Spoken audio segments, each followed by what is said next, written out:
I don't know.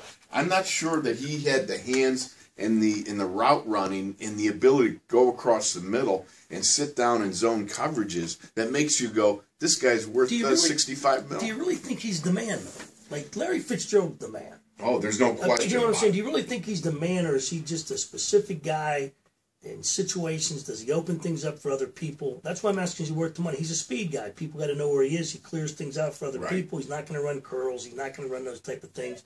He's not going to be the guy to sit down in the zone, you know, and those type of things. So that's why I'm asking, does he warrant the money? Larry Fitzgerald does it all. Deep, short, catch, you know, double coverage, whatever you got to do. Do you think that he will command that kind of attention? I don't see him in the same tier. And I have great respect for Michael for his athletic ability, like we're talking about. But the fact of the matter is, if I look at him against a Megatron, okay, you can put as many people as you want on him, and he's going to make the catch.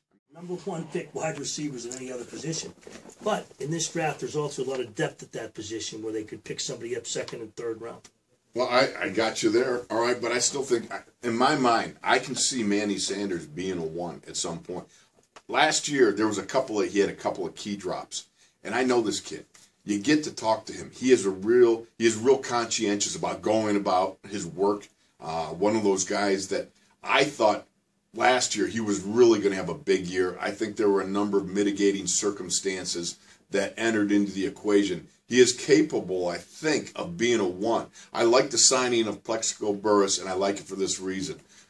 Given the fact that you lost your horizontal stretcher, the guy that makes the field like this, he can stretch it in the third dimension. That is the 6'6" guy with the pterodactyl-type wingspan who can go up and get the ball like we saw in Cleveland on a nice little slant route. I know 3 catches, 3 games, inactive for 3 games, 1 touchdown, but the fact is, I watched this guy in practice. Tom, I was impressed. He may be 36 coming up, but he still has game. He still has ability to get out of the outcut and dig it. And he's got that wingspan and the body size that makes it a real matchup problem.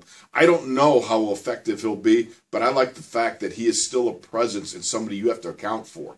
One of the things that was interesting in watching the Steelers wide receivers, it's worth taking note, those guys work. Yes. Antonio Brown and Manny are workers, and Cotchery, they're workers. I mean, you watch them practice, they get after it. They're not guys that are, you know, standing around, and that's one of the things you like about them. They're going to get better because they are workers.